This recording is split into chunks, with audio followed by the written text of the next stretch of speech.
বাড়ির বারান্দায় বসে সবজি কাটছিলাম। হঠাৎ দেখলাম আমার যুবতী মেয়ে ঘর থেকে অদ্ভুতভাবে ল্যাংড়াতে ল্যাংড়াতে বের হলো। আমি মেয়েকে বললাম, এভাবে হাঁটছিস কেন? তোর কি হয়েছে? তখন সে বলল, এইভাবে হাঁটবো না তো কিভাবে হাঁটবো? আর তুমি কি জানো আমার অবস্থা কি? কি এমন হয়েছে? সারাদিন তো ঘর থেকে বেরোই হস না, পড়াশোনার নামে বিছানাতেই বসেই থাকিস। আমি মেয়েকে দিয়ে বাড়ির কোনো কাজও করাই না, তাহলে ওর এমন কি হয়েছে যে ওর হাঁটা চলাতেও অসুবিধা হচ্ছে? মেয়ে আমার কথার কোনো উত্তর না দিয়ে সেখান থেকে চলে গেল। শুধু ওর হাঁটা চলাই না, ওর ব্যবহারও কেমন যেন বদলে বদলে গেছে। ওর চালচলন আমার ঠিক বলে মনে হচ্ছিল না। ওর রকম সকম আমার কাছে অদ্ভুত মনে হচ্ছিল। আমি এই সবই ভাবছিলাম। এমন সময় আমার স্বামী ঘর থেকে বাইরে বেরিয়ে এলো। আমি তাকে বললাম, তুমি রাতে মেয়ের ঘরে শুয়েছিলে? তখন সে বলতে লাগলো, হ্যাঁ, আমি ওকে পড়াতে পড়াতে কখন যেন ঘুমিয়ে পড়েছিলাম। এই সব বলতে বলতে সে অদ্ভুতভাবে হাই তুলল। আমি তাকে বললাম, আমি তো ভেবেছিলাম তুমি সকালে উঠে কাজে চলে গেছো, আর তোমার এরকম যুবতী মেয়ের ঘরে ঘুমানোর কি দরকার? তখন সে বলল, না, কাজে যায়নি, এখন যাব। আমার স্বামীর সকল আদব কায়দা আমি জানতাম, কিন্তু আজকে সে অদ্ভুত রকমের ব্যবহার করছিল। যেন মনে হচ্ছিল এই রাতটা তার খুব ভালো কেটেছে। আজকাল আমার মেয়েও অদ্ভুত অদ্ভুত কথা বলতো। একদিন আমার কাছে এসে বলতে লাগলো, মা, তোমাকে কি বলবো, এই বাড়িতে কি সব চলছে? আমি বললাম, কি বলতে চাইছিস? তখন সে বলতে লাগলো, এই যে বাবা রাতে আমার সাথে এসে ঘুমিয়ে যায়, তুমি কি জানো উনি আমার সাথে কি কি করেন? আমি বললাম, কি করেন? তখন সে আমাকে এমন কথা শোনালো যে আমার মাথায় আকাশ ভেঙে পড়ল। সে বলল, বাবা প্রতি রাতে বিছানায় আমার সাথে। আমার স্বামীর নাম কুনাল, তার বয়স আমার থেকে কম, তাই সবাই আমাকে বলতো, তুই এত যুবক আর হ্যান্ডসাম স্বামী কোথা থেকে পেলি? আমি বলতাম যে আমার কপাল ভালো, কিন্তু তোমাদের এত জ্বলছে কেন? কুনাল সবসময় বলতো যে তার তার থেকে বেশি বয়সী মেয়েদের ভালো লাগে, সেই কারণে সে আমাকে বিয়ে করেছে। আমার জীবন তার সাথে খুব সুন্দরভাবে চলছিল, ভালো ঘর সংসার, স্বামীও খুব ভালো, আর কি চাই? ওর ইনকামও ভালোই ছিল, মাসের শেষে বাড়িতে অনেক টাকা নিয়ে আসতো। আর আমার কাছেও কিছু টাকা ছিল, যেটা আমি ব্যাংকে জমা রেখেছিলাম। আমি মানুষের জামা কাপড় সেলাই করতাম, তাই আমার কাছেও সবসময় কিছু টাকা পয়সা থাকতো। আমার 3টা মেয়ে, যাদের বয়সে এক এক বছরের পার্থক্য। কিন্তু এখন বুঝতেই পারা যায় না, কারণ এখন 3জনই যুবতী হয়ে উঠেছে। স্বামীর সাথে আমার সম্পর্ক খুব ভালো ছিল। পরিবারে আমরা সবাই খুব খুশি ছিলাম। সবাই বলতো, অর্পিতার তো লটারি লেগে গেছে, যদি সবার কপাল অর্পিতার মতো হতো। আমার নাম অর্পিতা, আমিও যুবতী এবং সুন্দরী। আমাকে 3জন যুবতীর মেয়ের মা বলে মনেই হতো না। আমার মেয়েগুলো আমার মতোই হয়েছে, আর তারা খুবই সুন্দরী ছিল। তাদের দেখে সব সময় আমার মন ভালো হয়ে যেত। আমি চাইতাম ওরা জীবনে প্রতিষ্ঠিত হোক, তাই তাদেরকে ভালোভাবে পড়াশোনা করাতাম, যাতে তারা জীবনে প্রতিষ্ঠিত হতে পারে।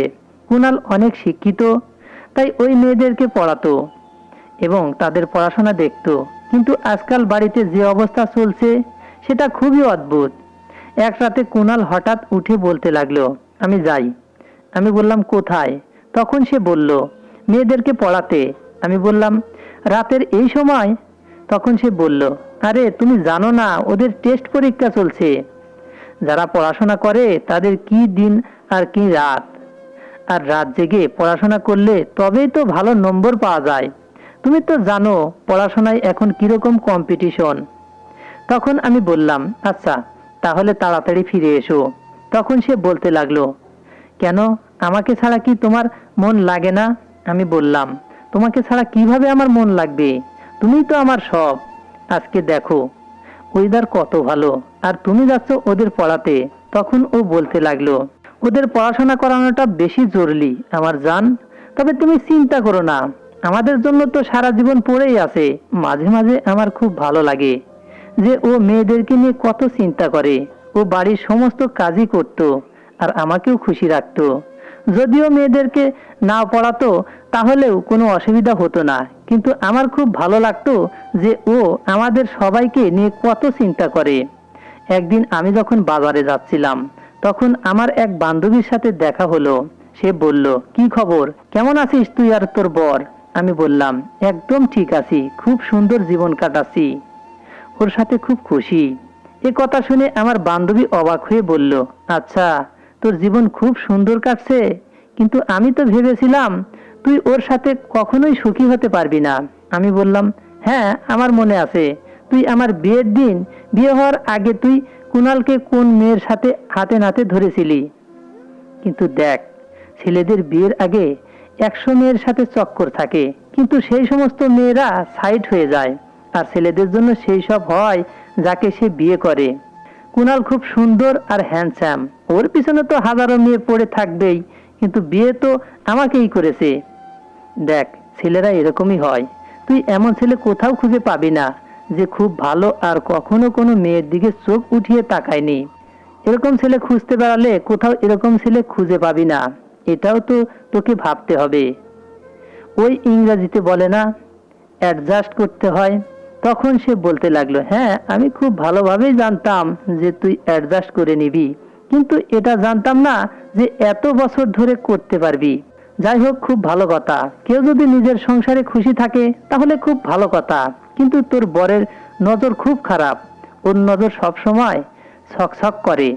আমি বললাম, আগে হয়তো ছিল, কিন্তু এখন না, এখন তো তার চোখে শুধু আমিই আছি, আর এখন তো আমি তাকে আমার আঙ্গুলে নাচাই।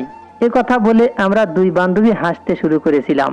সে বলল, এটা তো তাহলে খুব ভালো, যদি তুই এরকম করতে পারিস তাহলে আর কি চাই। আচ্ছা ঠিক আছে, আমি আসছি, ঘর বানাচ্ছি, তাই খুব ব্যস্ত আছি। আমি বললাম, যখন ঘর বানানো হয়ে যাবে তখন আমাকে বলিস, আমি তোর বাড়িতে তোর সাথে দেখা করতে আসব। সে বলল, তুই আসিস, কিন্তু তোর স্বামীকে নিয়ে আসিস না। আমি বললাম, এটা কেমন কথা বললি, স্বামীকে নিয়ে আসবো না কেন?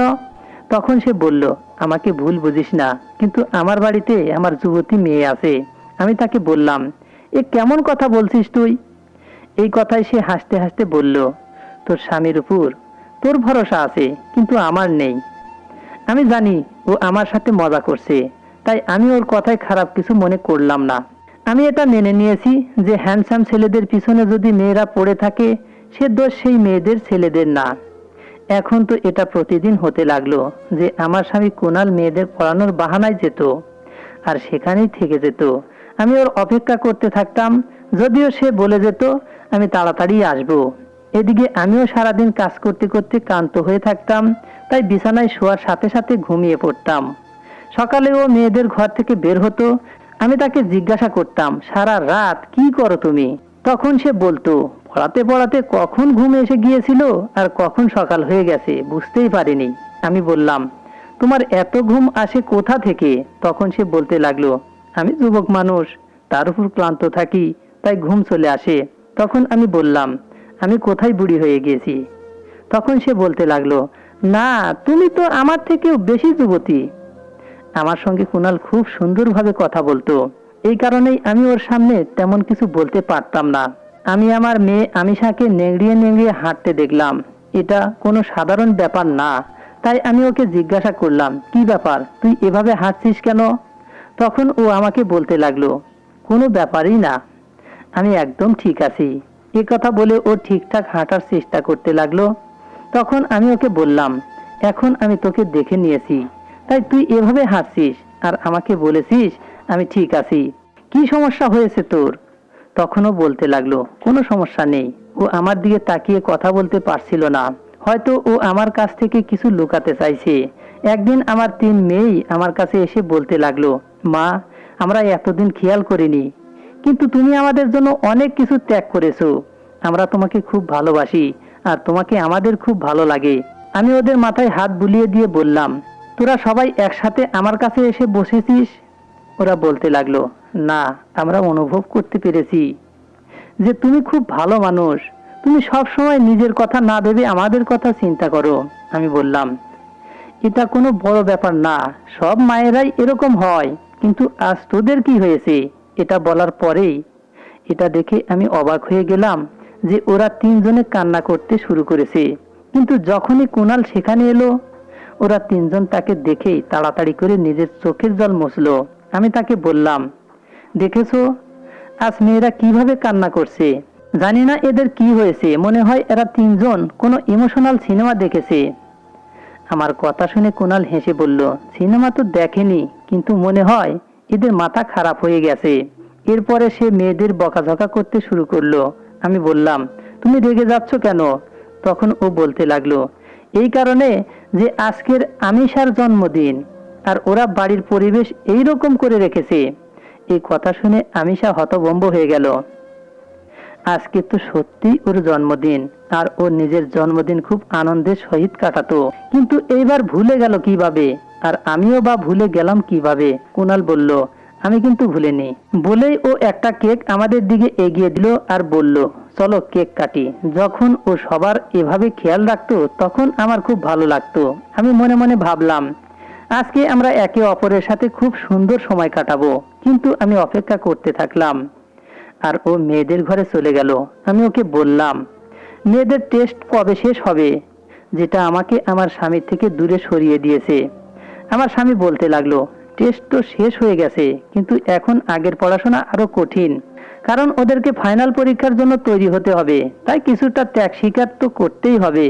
একদিন কথায় কথায় এই কথা আমার বান্ধবীকে বললাম। ওর বাড়ি তৈরি হয়ে গিয়েছিল, আর আমি ওর ঘর দেখতে গিয়েছিলাম। ও বলতে লাগলো, তোর এরকম মনে হচ্ছে কেন? তোর স্বামী তোর থেকে বেশি মেয়েদেরকে ভালোবাসে? আমি ওকে জিজ্ঞাসা করলাম, এটা তো সবাই জানে যে ছেলেরা তাদের সন্তানদেরকে বেশি ভালোবাসে, কিন্তু তোর কি মনে হয়?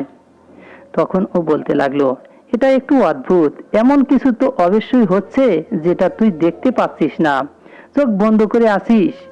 তোর বাড়িতে যুবতী মেয়েরা আছে, তোর সব সময় সব দিকে নজর রাখা উচিত।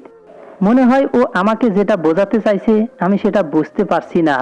আমি ভাবলাম যে ও এটা বলতে চাইছে মেয়েদের দিকে ভালো করে নজর রাখিস, কিন্তু এরপরে যা হলো সেটা খুবই অদ্ভুত।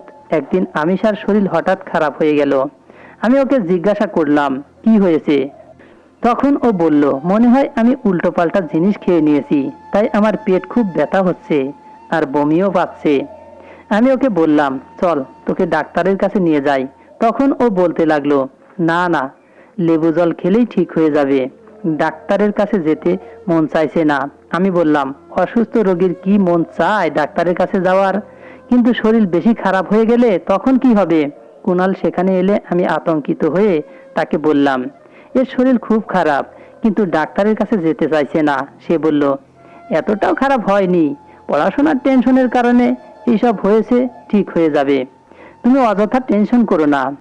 আগে পরে তো কুনাল মেয়েদেরকে নিয়ে খুব টেনশন করত, কিন্তু আজকে এমন ভাবে কথা বলছে যেন ওর কোনো চিন্তাই নেই। ও বলল, চিন্তা করো না, কিছুক্ষণ পরেই ঠিক হয়ে যাবে, তুমি চলো আমাকে খেতে দাও, আমার খুব খিদে পেয়েছে। কুনাল সব সময় মেয়েদের খুব খেয়াল রাখতো, কিন্তু আজকে ওর এই কথাটা শুনে আমি হতভম্ব হয়ে গেলাম। আজকে কেন ওর আমিষার জন্য কোনো চিন্তা নেই? আমিষার শরীর সত্যি কিছু সময় পরে ঠিক হয়ে গেল। আমি যখন ওর জন্য আদা চা বানিয়ে ওর ঘরের দিকে গেলাম, তখন ভিতরে বসা আমার মেয়েদের কথা শুনে আমি দরজাতেই দাঁড়িয়ে গেলাম। ওরা বলছিল, ভগবান যেন একে কুত্তার মতো মৃত্যু দেয়, এ যেন মরার পরেও শান্তি না পায়, শ্মশানের নিয়ে যাওয়ার লোকও যেন না থাকে। এত জঘন্য মানুষ আমরা আমাদের জীবনে দেখিনি, আর এ আমাদের মায়েরও মাথা খারাপ করে রেখেছে। ওদের কথা শুনে আমি অবাক হয়ে গেলাম, এরা কার ব্যাপারে এসব কথা বলছে? তখন আমার ছোট মেয়ে বলল, ওর কথা ছেড়ে নিজেদের কথা ভাব। আমিষা বলল, এই বিষয়ে মা জানতে পারলে সে জীবিত অবস্থায় মরে যাবে, মন তো চায় আমি আত্মহত্যাই করে নেই। এ কথা শুনে আমি মনে মনে ভাবলাম, সোজা ভিতরে চলে যাব আর এদেরকে জিজ্ঞাসা করব এরা কি কথা বলছে। কিন্তু তার আগেই কুনাল আমাকে ডাক দিল। আমি ওর কাছে গিয়ে বললাম যে আমাদের মেয়েরা কেমন অদ্ভুত অদ্ভুত কথা বলছে, জানি না ওরা কাকে সাপ সাপান্ত করছিল। আমার মনে হচ্ছে আমিষা আমাদের কাছে কিছু লুকাচ্ছে। আমি এসব কথা বলছিলাম, হঠাৎ কুনাল আমাকে একটা গিফট দিয়ে বলল, তুমি ওদের কথা ছেড়ে আর আমার দিকে তাকাও। আজকে ওর মুড খুব ভালো, ওর মিষ্টি মিষ্টি কথায় আমি মেয়েদের কথাই ভুলে গেলাম। কিন্তু সকালে খুব বড় বিপদ এসে পড়লো। আমিষা আবার অজ্ঞান হয়ে গেছে, আর ওর জ্ঞান ফিরছিল না। এখন তো ওকে ডাক্তারের কাছে নিয়ে যেতেই হবে, কিন্তু কুনাল এখনো বলছিল ডাক্তারের কাছে নেওয়ার কোনো দরকার নেই। একটু পরেই ঠিক হয়ে যাবে। আমি ওকে বললাম, এটা কিভাবে হয়? মেয়ের জ্ঞান ফিরছে না আর তুমি এসব কি বলছো? এক প্রকার জোর করেই ওকে ডাক্তারের কাছে নিয়ে গেলাম। ডাক্তার ওর কিছু টেস্ট করে তারপরে বাড়ি পাঠিয়ে দিলেন আর বললেন, একে খুব দুর্বল মনে হচ্ছে, ঠিকমতো ভালো ভালো খাবার খাওয়ান। টেস্টের রিপোর্ট আমি ফোন করে আপনাদের জানিয়ে দেব। পরের দিন ডাক্তারের ফোন এলো আর তারপরে তো যেন আমাদের সবার জীবন পুরো বদলে গেল। ডাক্তারের কথাও সেই রকমই ছিল। ডাক্তারের কথা শেষ হলেই আমি ফোন রেখে আমিষার ঘরে গিয়ে ওকে বললাম, এই দিন দেখার জন্য তোকে পড়াশোনা করিয়েছি, তোকে স্বাধীনতা দিয়েছিলাম যাতে তুই এই সব করতে পারিস। বাকি সবাই অবাক হয়ে আমার দিকে তাকিয়ে রইল, কিন্তু আমিষা জানতো যে আমি কি বলতে চাইছি। ও ওর মাথা নিচু করে নিল, কেননা ডাক্তার আমাকে বলেছিল যে আপনার মেয়ে মা হতে চলেছে, আর ও নিজের বাচ্চাকে নষ্ট করার জন্য কোনো একটা ঔষধ খেয়েছে, যার কারণে ওর অবস্থা এত খারাপ হয়ে গিয়েছিল। কিন্তু বাচ্চা ঠিক আছে, তার কিছুই হয়নি। আমিষা কান্না করতে শুরু করে দিল। আমি ওকে বললাম, বল এইসব কে করেছে? তখন ও বলল, সব কিছু বলছি, আগে তোমার ঘরে চলো। বলে ও আমাকে নিজের ঘরে নিয়ে এলো। এখানে এসে ও আমাকে একটা অন্য গল্প শোনালো। ও বলল, এইসব আমার ভুলের কারণেই হয়েছে। আমি বললাম, এটা কিভাবে হয়? শুধু তোরই দোষ, অন্য কারো দোষ নেই? বল আমাকে, কে সেই ছেলে, ওর সাথেই তোর বিয়ে দেব। তখনও আমিষা বলতে লাগলো, সে তো কখনোই বিয়ে করবে না, আর সে এই দেশেও নেই, এই ব্যাপারটা এখানেই শেষ করো। আমি বললাম, এখন এই ব্যাপারটা এইভাবে শেষ হবে না। তখন ও বলতে লাগলো, এটা শুধুমাত্র আমার ভুল, আমাকে যে শাস্তি দিতে চাও দাও, আমার কোনো আপত্তি নেই। চাইলে আমার পড়াশোনা ছাড়িয়ে দিয়ে আমাকে ঘরে বসিয়ে রাখো, আর চাইলে কোনো বুড়োর সাথে আমার বিয়ে দিয়ে দাও। যদিও আমি ওকে বকছিলাম আর ওকে নিয়ে খুব টেনশনে ছিলাম, কিন্তু ওর কথা শুনে আমার মনে হলো যে এটাতে ও আমার থেকেও বেশি টেনশনে আছে। আমার মেয়ে হাউ মাউ করে কান্না করতে করতে অজ্ঞান হয়ে গেল। ওর এই অবস্থা দেখে ওর উপরে আমার রাগ কমে গেল আর ওকে নিয়ে চিন্তা হতে লাগলো। আবারও ওর জ্ঞান ফিরছিল না। আমরা ওকে আবার সেই ডক্টরের কাছে নিয়ে গেলাম। ডাক্তার বললেন যে ঔষধ খেয়েছিল, হয়তো ওর ইফেক্ট এখনো আছে। এরপরে ওর অবস্থা ধীরে ধীরে একটু ভালো হলো, কিন্তু ওর পেটে যে বাচ্চাটা ছিল সেটা আর এই দুনিয়াতে নেই। জানি না এই ব্যাপারটা ভালো নাকি খারাপ। আমি ওকে বারবার জিজ্ঞাসা করছিলাম এই পাপটা কার, কিন্তু ও কিছুতেই বলছিল না। মনে হয় কোনো একটা বড়সড় ব্যাপার আছে, যার কারণে ও নিজের মুখে তালা মেরেছিল। আমিষা তো আমার খুব ভালো মেয়ে ছিল, ও পড়াশোনাও খুব ভালো ছিল, তাই ওর এইসব দিকে আমি কোনো ধ্যান দেইনি। ও সবার থেকে বড়, সুন্দরী আর বুদ্ধিমানও ছিল, তাহলে ও এইসব কিভাবে করতে পারলো? আমি খুব টেনশনে ছিলাম। যখন রাত হলো তখন আমার স্বামী ঘরে এলো আর এসেই আমার গায়ে হাত তুলতে লাগলো। সে আমাকে খুব বাজেভাবে মারতে লাগলো। আমি খুব চিৎকার করতে লাগলাম, কিন্তু আমাকে বাঁচাতে কেউ এগিয়ে এলো না। সে আমাকে বলছিল, আমি তোমাকে ছাড়বো না। আমি ভাবছি যে আমি কি এমন দোষ করেছি, কিন্তু সে থামার কোনো নামই নিচ্ছিল না। সে মেরে মেরে আমার অবস্থা খারাপ করে দিয়েছে। হঠাৎ আমি চিৎকার করে উঠলাম। তখন আমি দেখলাম কুনাল পাশে ঘুমিয়ে আছে, আর এটা একটা স্বপ্ন ছিল। ও জেগে উঠে আমাকে বলল, কি হলো? আমি ওকে বললাম, আমি খুব বাজে একটা স্বপ্ন দেখেছি। সে আমাকে বলল, তোমার এখনো এই ধরনের স্বপ্ন আসে? তুমি এই সব কথা ভুলে যাচ্ছ না কেন? আমি ওকে বললাম, যখন আমি খুব টেনশনে থাকি তখন আমার এই ধরনের স্বপ্ন আসে। তুমিও কি কি সব চিন্তা করতে থাকো, তাই না? আমাদের বাড়িতেও কি কম সমস্যা? আমিষা এত বড় কাণ্ড ঘটালো কিভাবে? কুনাল বলল, আমি এসব নিয়ে কিছু ভাবছি না, কারণ আজকাল এইসব খুব হচ্ছে। ব্যাস, তুমি ভগবানকে ধন্যবাদ দাও যে এটা এখানেই শেষ হয়ে গেছে। আমিষার অবস্থাও এখন আগের থেকে অনেক ভালো হয়েছে, আর সেই ঘটনাটাও শেষ হয়ে গেছে। না হলে আমরা কাউকে মুখ দেখানোর অবস্থায় থাকতাম না। আমি বললাম, এখন আমরা কি এমন মুখ দেখানোর অবস্থায় আছি? যদি জানতে পারতাম এই সব কিছুর জন্য কে দায়ী। কুনাল বলল, যদি জানতে পারতে তাহলে কি হতো? কেউই নিজের ভুলের দায়িত্ব নিতে রাজি হতো না। তুমি ভগবানকে ধন্যবাদ দাও যে যা হওয়ার ছিল তা হয়ে গেছে। আমাদের অন্য মেয়েদের সামলিয়ে রাখতে হবে। আমি বললাম, ওদেরকে আর পড়াবো না। ব্যাস, এইবারের পরীক্ষাটা হয়ে গেলেই তারপরে সব শেষ। কিন্তু ও বলতে লাগলো, না না, এতে ওদের কোনো দোষ নেই। আমি বললাম, তুমি ওদের পড়াশোনা নিয়ে এত চিন্তিত কেন? তখন ও বলতে লাগলো, চিন্তা করব না তো কি করব। কয়েকদিন পরে আমি আমার বান্ধবীর বাড়িতে গেলাম। খুব টেনশনে ছিলাম, তাই ওকে সবকিছু বলে ফেললাম। ও কিছুটা উল্টাপাল্টা কথা বলে, কিন্তু ওই আমার সবচেয়ে ভালো বান্ধবী, একদম বোনের মতো। সে বলতে লাগলো, আমি তোকে আগেই বলেছিলাম যে ঘটনাটা বাইরের না, তোর বাড়ির ভেতরেরই। আমি তাকে বললাম, তুই কি বলতে চাইছিস, আমাকে খুলে বল। সে বলতে লাগলো, আমি কিছুই খুলে বলতে পারবো না, কিন্তু তোকে নিজেকেই সবকিছু বুঝতে হবে। দেখ, তোর বাড়িতে কে কে আছে, আর তোর মেয়েরা কোথায় কোথায় যায়, ওদের ঘরে কে আসা যাওয়া করে, কে এমন আছে যে ওদের সাথে এইসব করতে পারে। তোকে খুব মনোযোগ দিয়ে এইসব বিষয় নিয়ে চিন্তা ভাবনা করতে হবে।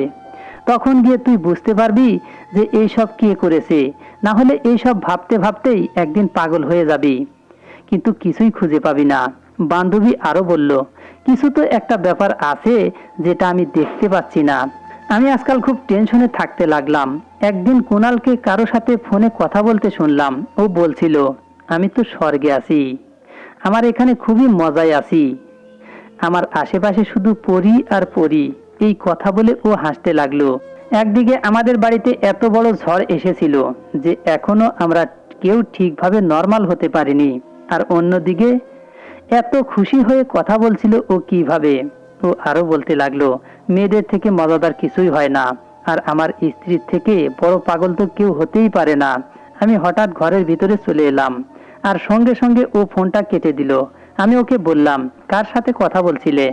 তখন ও বলতে লাগলো, ওই যে কলকাতায় আমার মাসি আছে না, তার সাথে কথা বলছিলাম। আমি বললাম, আজকে কিভাবে তার তোমাকে মনে পড়লো? তখন ও বলতে লাগলো, কি জানি কিভাবে মনে পড়ে গেল। এটা তো আমি পরিষ্কার বুঝতে পারছি যে ও মিথ্যা কথা বলছে, আর সেটাও অনেক বড় মিথ্যা কথা। ওর মাথায় এত সব কিছু চলছিল যে ওর মনেই ছিল না যে ওর সেই মাসি জীবিত আছে কিনা। হঠাৎ করেই আমার সেই বান্ধবীর কথার মানে কিছু কিছু বুঝতে লাগলাম। ও কোন দিকে ইশারা করে কথা বলছিল। এখন আমি পরিষ্কার বুঝতে পারছি যে কুণালী তো একমাত্র যে মেয়েদের ঘরের মধ্যে যেত, আর আমি চিন্তামুক্ত হয়ে ঘুমিয়ে যেতাম। এখন আমার কাছে একটাই রাস্তা, যদি কুণালকে প্রশ্ন করি তাহলে ও মিথ্যা কথাই বলবে।